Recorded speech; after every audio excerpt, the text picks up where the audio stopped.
Welcome inside the CitrusTV studio for a Webisode edition of Cuse Countdown with Braden Reed and Chloe Smarz. I'm Joe Puccio. SU football 0 for their last 3, taking on Wake Forest down in Winston-Salem this weekend. Chloe, if Syracuse wants to come away with a win, which seems rare this day and age, how does SU do it? Listen, you got to keep it clean up front on the O-line. Throughout the past 2 games, Syracuse has let up 18 sacks to their quarterbacks, and Garrett Schrader is coming off an injury. You want to keep him up straight for 60 minutes. Additionally, though, for Sean Tucker's game, we have seen way too many times Sean Tucker make a big run and it get pulled back by an offensive line penalty. Wake Forest is one of the least penalized teams in the country. Syracuse has to go along with that stat line in order for them to compete against Wake Forest this weekend. All of that true on offense. I'm looking on the defensive side, though. Wake Forest's quarterback, Sam Hartman, really good passer of the football. Guy can spin it. If you're Syracuse, especially that defensive backfield, keep everything in front of you. Hartman's been up and down this year, but he has faced some good defenses here in the ACC. Syracuse isn't going to be one of those, though. Sit back in some zone. You don't really have the guys to play man with Garrett Williams out for the rest of the year.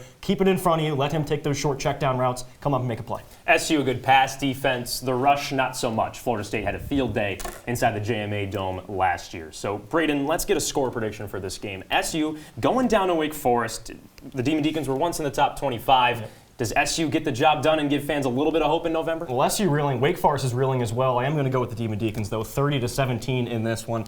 I think the Wake Forest gets it back on track. Like I said, they struggled these last few games, too. But I think they figure things out. Syracuse, though, just a whole mess right now, defensively, offensively. I do think they figure out a little bit on offense. Horrible these last 2 games, but figure out some things there. 17 points, but ultimately not enough to get it done. I had a similar score to you, 31-17 Wake Forest. I don't really think Syracuse has that much of a shot this weekend, just simply because Sam Hartman has a prolific passing attack and Syracuse defense a little bit banged up. Also, though, Syracuse on offense has done nothing. Garrett Schrader is coming off injury. He says he's fully healthy, but who really knows with this offense? We'll see what happens, but I'm taking Wake Forest. I like the 31 points for Wake Forest, but Syracuse is going to score 10. At least they'll score a touchdown for the first time this month. Kickoffs at 8 p.m. between SU and Wake Forest. Make sure to follow us at CitrusTV Sports on Twitter for all the coverage.